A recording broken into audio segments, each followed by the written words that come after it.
Good afternoon. I trust that you're well from wherever you're joining us. You know what? A lot has been happening in the world of news, and I'm purposely here to bring you up to speed and place you ahead of the curve. Matters news, not only news, but the latest in the world of news here on TV 47 News Now. But first, the highlights. The Deputy President has condemned the distribution of substandard fertilizer to government stores, saying police detectives will arrest the culprits. National Assembly Departmental Committee on Education has urged the government to release funds for stalled projects in higher education learning institutions. This university has a number of pending bills that we want actually to fast track so that they finish their projects. A section of UDA party members in Ugunja, Siaya County ditched the party for ODM party, citing false promises from government. The high taxes, they have not even fulfilled their need. So I have not been participating in ODM. Once again, good afternoon. My name is Mwige William. Welcome on board. This is TV 47 News Now. Let us keep you up to speed. Now, President William Ruto has urged medical doctors and interns who are on strike to live within the country's means, saying that the country cannot continue to spend money that it does not have to pay the interns. He added that if the government bows to their request, the yoke of debt will continue to burden Kenyans. Speaking at AIC Fellowship Church in Eldoret, Uasin Gishu County, where he joined faithfuls, the president added that the resources that the country has can only allow the interns to be paid 70,000 Kenya shillings for their stipend. The president assured the interns that after the internship, which lasts for 1 year, the interns will then be employed by the government as doctors. Must live within our means. The resources we have are only sufficient to pay 70,000 shillings for intern doctors. It is not a salary, it is a stipend for only 1 year, and then they will be employed.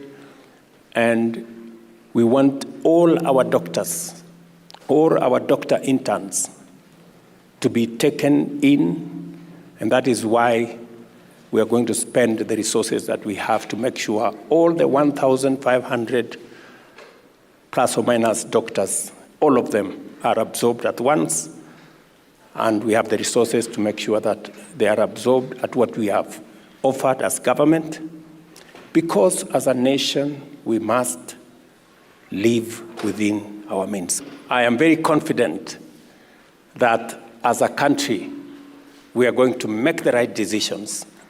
And I promise you that I will always speak the truth to our nation. Because in speaking the truth to our nation, we will be free as a nation from the yoke of debt. All right, President William Ruto there commenting on matters doctor strike, which has been on for more than 20 days, affecting the healthcare system in the country. Now, to other news, 5 people are feared dead and multiple passengers sustained injuries in a grisly road accident at Timboroa area along Nakuru-Eldoret Highway. According to reports, the accident involved about 6 trucks which collided, resulting in fatalities. The collision has caused traffic, with motorists forced to spend hours in the busy highway.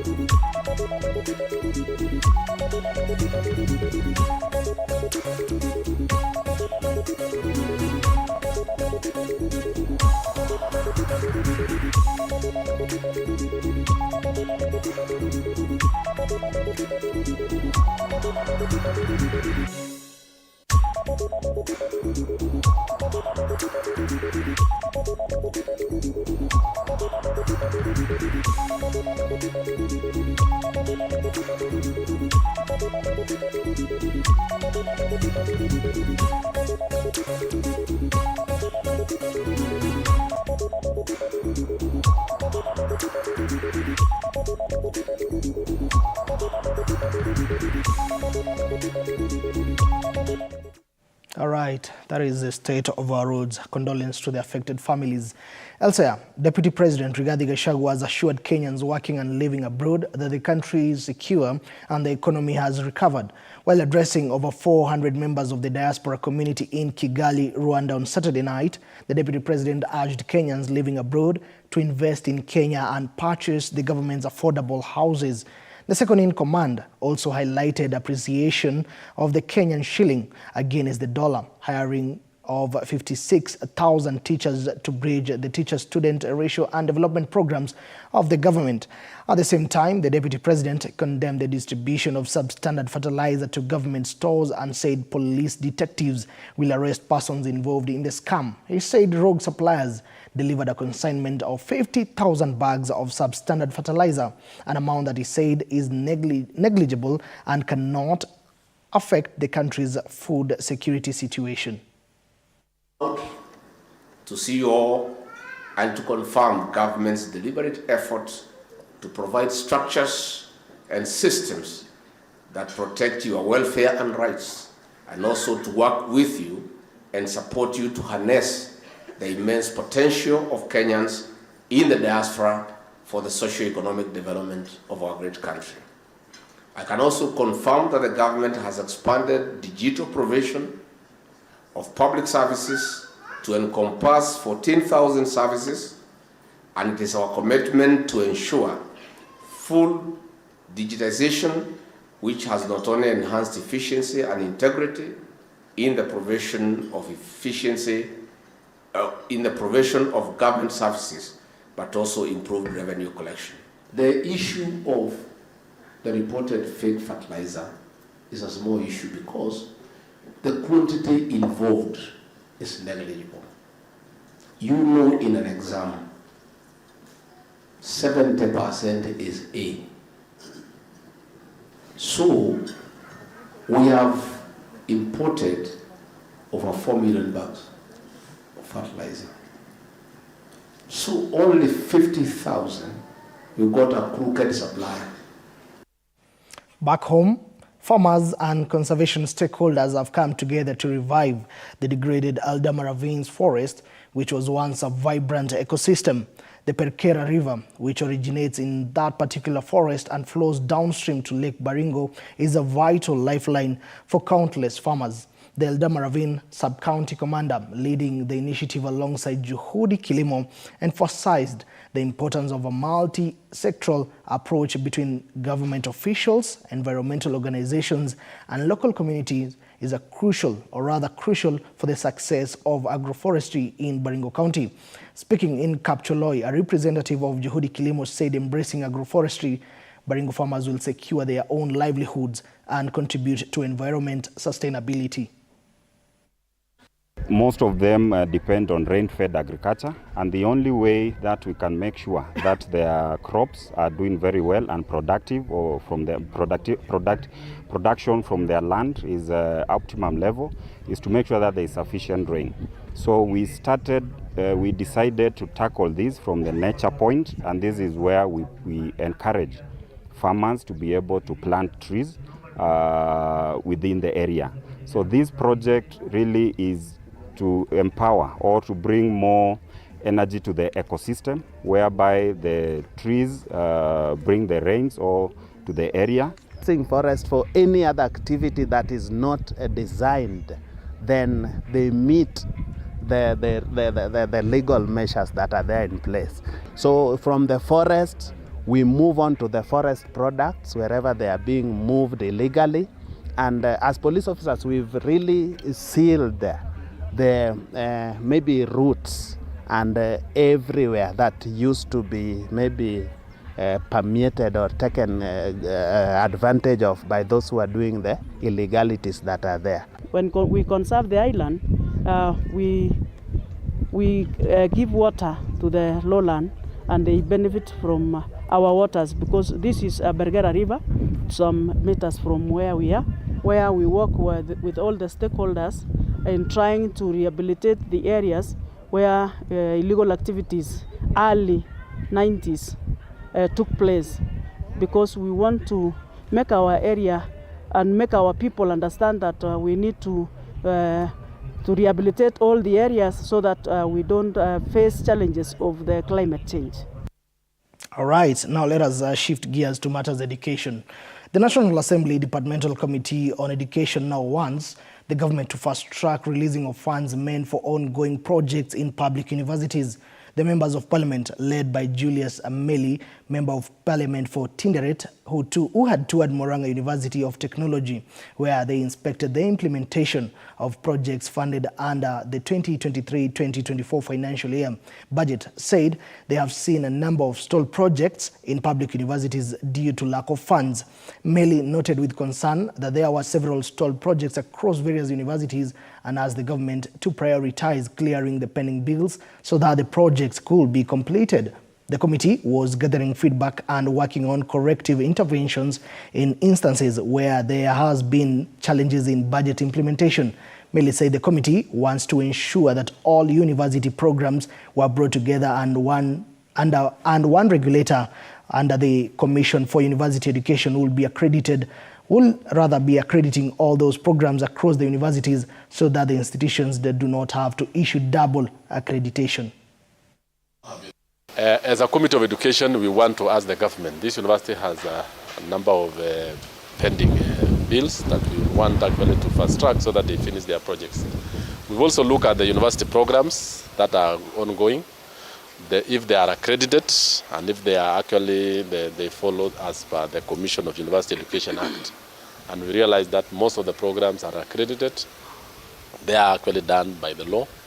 But one of the issues that we've noted, and we have actually noted across the universities, is the double accreditation by professional bodies that are not supported by the Act of Parliament. We have made our internal effort to ensure that these projects that are not adequately funded by government are internally, funded as we wait for money from government. So most of our programs are going on, even though a bit slow, but we have found a way to continue, going on with the constructions. We have about just over 200 million pending bills.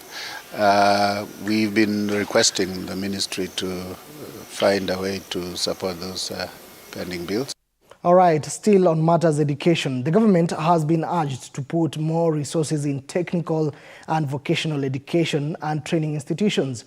The principal, Kenya Institute of Development Studies, Juma Nyongesa, said the TVET institutions play a key role in enrolling students who don't get required points to join university. Speaking during the 8th graduation ceremony of Kenya Institute of Development Studies College, Nyongesa said that the Vision 2030 will only be realized if there is investment and focus on TVETs. Further, he added that there is high employability rates of those who have gone through the technical and vocational education and training institutions.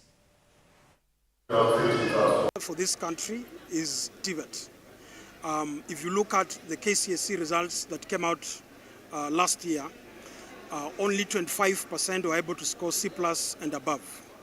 This means 75%, 750,000 students are not able to proceed with direct admission to universities. And this is where TVET comes in. So these students, they will be able to get opportunities in these centers, learn skills, gain knowledge, develop attitudes that can enable them to get employment across this nation. The industries, if you look at Vision 2030 in this country, it is only going to be realized if there is investment and there is focus on TVET. Gone are the days when people will focus and think that to be successful, you have to go to university. All right, enough of matters education. Let us shift gears to matters health. Children living with cancer will now get health services close to their home at Thome Estate in Kiambu County after the House of Hope Foundation launched a home that will accommodate kids living with the disease as they attend the chemo and radiotherapy in accessible places. Speaking to the press, the parents lauded the move, calling on more well-wishers to help people living with cancer across the country. The director of the House of Hope Foundation, Sydney Chahunyo, who is also a cancer survivor, said that the house will reduce the number of parents abandoning the radiotherapy cycle for kids, which as a result causes advancement of cancer. where the survival rate in the country is below average. Affordability of cancer treatment in Kenya, sometimes it depends, because there are times that they wanafika mahali, they be like, you have to go for bone marrow transplant, or you have to do some, they have to do some surgeries which are only available in India. And when that kind of time comes, you'll be like, you don't know, it becomes like the end of you. Because doing fundraising for cancer patients, it's way hectic. But I would like to tell them that everything is possible with God. My son is finally cancer-free. He with Burkitt's lymphoma with leukemia and hepatic stage 4. And he's finally cancer-free. People end up abandoning treatment. And what we are trying to do is capture some of these barriers and ensure that we find ways to tackle some of the challenges the parents face. So today I'm very proud to be launching the Hope House, One Hope House. Hope for Cancer Kids realizes the challenges the parents face, and we have decided that accommodation and transport are some of the biggest challenges that cause parents to abandon treatment, because either they don't have fare to come to Nairobi, they don't know where they're going to stay when they're here for a 30-day radiotherapy cycle, and they end up going to do Harambes and raise funds. By the time they come back, the cancer has advanced. All right, it is 14 minutes past the top of the hour. Let us take a short commercial break, but do keep it TV 47. More news on the other side of the break.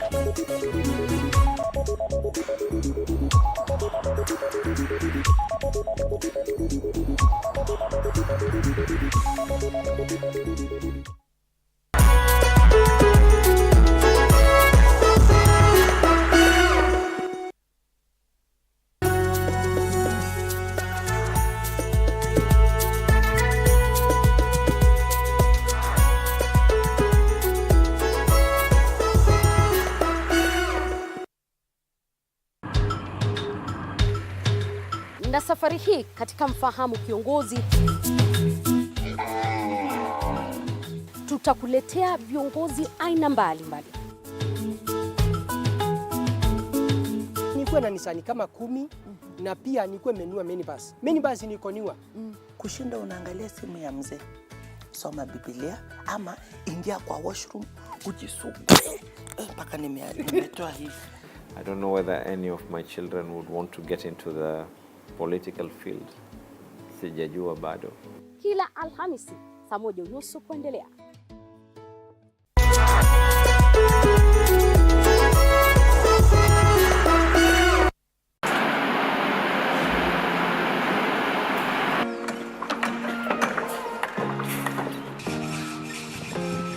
Join us on a journey through the concrete jungles and rising skylines, where every beam, every nail tells us.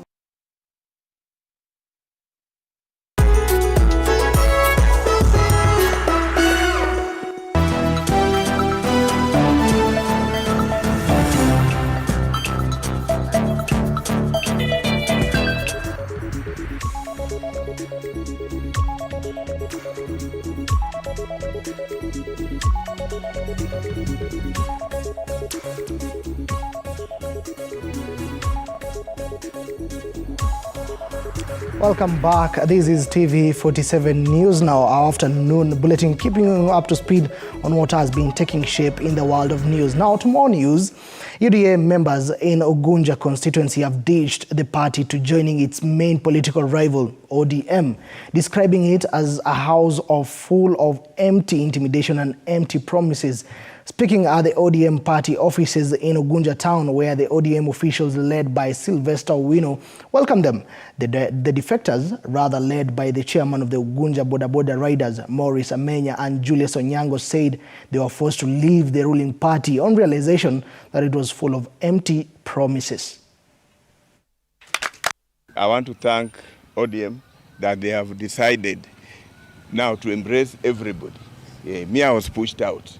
But if I am given an opportunity to come, I may want. Because even this UDA thing, I've never seen anything that can attract me to go to UDA, the high taxes. They lied to me of getting job, the UDA. So I decided to shift because I wanted job. The youth, they are suffering. No jobs. Ni shida tu, unaendesha hata pikipiki yenyewe hakuna pesa. So wakanidanganya, I shifted. But I've decided just to come back home because I believe since I was born, this is where I belong. Have nothing else to add, na wauliza tu mmeni accept back. Yes. Election yenye maisha 2022 ilikuwa na changamoto ya hapa na pale. So tukaweza kucross pande nyingine ambayo umesikia inaitwa UDM, na tulijaribu kutapeliwa kidogo. Hata baada ya election tumekuwa tukitapeliwa to join UDA, but kulingana na mimi kama youth na ile uchumi wa saizi, nikasema bado mimi nataka kung'ang'ana ndani ya chama cha ODM. We're doing a preparation for the upcoming election for the party. We are putting everything in order, and we are putting our polling stations. We are creating awareness that we shall officially kick off party election on 27th as mentioned by the NEC. So we are fully prepared, and this is one of the measures we are taking to bring back our members who went to other political parties so that we go in the election as one team. All right. Elsewhere, members of parliament allied to the United Democratic Alliance, that is UDA party, have said the party is taking necessary steps to implement the 2/3 gender rule in its grassroots elections scheduled for April to August this year. Speaking during a fundraiser at Ondiri SDA Church in Kitutu Church and North constituency of Kisii County, the national treasurer of UDA, that is Member of Parliament Japheth Nyakundi, encouraged women to participate in the party's post in these elections. Nyakundi said that the UDA is committed to ensuring that the elections are conducted in a free and transparent manner. Watu wetu tuko na ile maneno ya UDA elections, we ask our people to register themselves because we are having the UDA elections from the 26th of this month up to August the 24th. Kwa hivyo tunaomba mjisajili na tunaomba wamama wajisajili zaidi ili waweze kuingia katika hivi vitu vya UDA. Kama mwanaume ni chairman, mwanamke ndio atakuwa vice chair. Kama mwanamke ndio chairman, mwanaume ndio atakuwa vice chair. Kwa hivyo tunaomba tuzidi kushirikiana, tufanye kazi pamoja ili watu wetu waweze kusaidika. Hali imesema ya kwamba ile pesa ya wazee, kabla mimi kama mjumbe, kama rais, kama Machogu hajalipwa, wale wazee watakuwa wanalipwa kwanza kabla sisi tulipwe ile pesa ya wazee, kwa sababu wanahitaji ile pesa waende hospitali, na wale ambao waliandikishwa kuanzia mwezi ujao wataanza kupewa ile pesa. Since last year, the travel and tourism sector in the country has shown encouraging signs of revival, striking a positive tone of offering a stable and suitable environment for the industry. According to United Federation Traveling Agency Board member Joseph Kithitu, the country intends to expand on the resurgence of tourism from developed markets like the United States and Europe by the end of this year. It is anticipated that President William Ruto's new visa-free policy will play a significant role in propelling tourism in the year 2024. What I have seen of late is that Kenyans are traveling. There's an appetite to travel, and the travel in different destinations is geared towards a hub-based scenario. Kenya is a business hub, and as a result, there is a lot of business travel that is happening in and out of the country. And the participants or the players of this the travel space are the travel agents. And that is why I'm passionate that my position as the Kenya Association of Chairman for the Qatar and at the Global Federation, I'll be able to steer that appetite of travel by having good practices in place. It is my desire that the travel agents or the players in the space of travel will scale themselves by proper education, proper engagements to a level that we offer international standards of our business. Elsewhere, the government has been urged to take part in making children homes better rather than closing them down. Well, while speaking to the press, Bishop David Dagana of Glory Outreach Assembly Church, who is also in charge of 7 such institutions, has expressed his concerns, claiming that since he began a children's home 30 years ago, more than 15,000 children have grown from orphans to responsible citizens of the society. He also asked the government to develop clear rules and regulations on how to monitor such homes. And we are here to celebrate the marriage of Josephat Mukubwa, whom we brought up into Tumaini Children's Home, an orphan who has no parents. We brought him up. He was brought to us by a grandfather who was helpless, and we have raised him up. We have loved him. We have provided education. We have provided clothing. We have provided medication. We have provided everything that he needed in the home until the university level, where he graduated with 2 degrees, and then he came back to manage and give back to the same home where he was brought up. It's happening at the moment when the government has threatened to shut the children's homes by 2032. And we are asking, can the government open their eyes and see people who have benefited from the homes like Josephat Mukubwa, who have gone through the full cycle from the streets to the university level, coming back to find a job, and also now today joining the family. We want to say that this is a testament that there is something good that comes from the children's homes.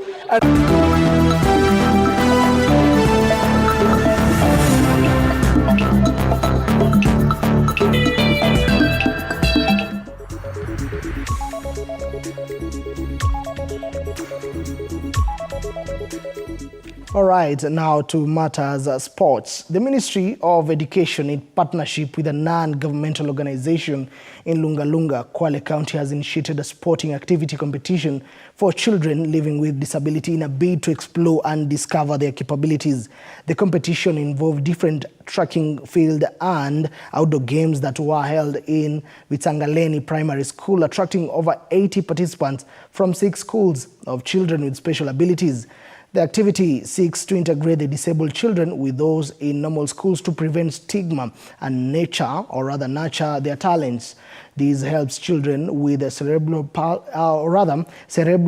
palsy to exercise their mind because it's part of the mental therapy they require in their recovery journey.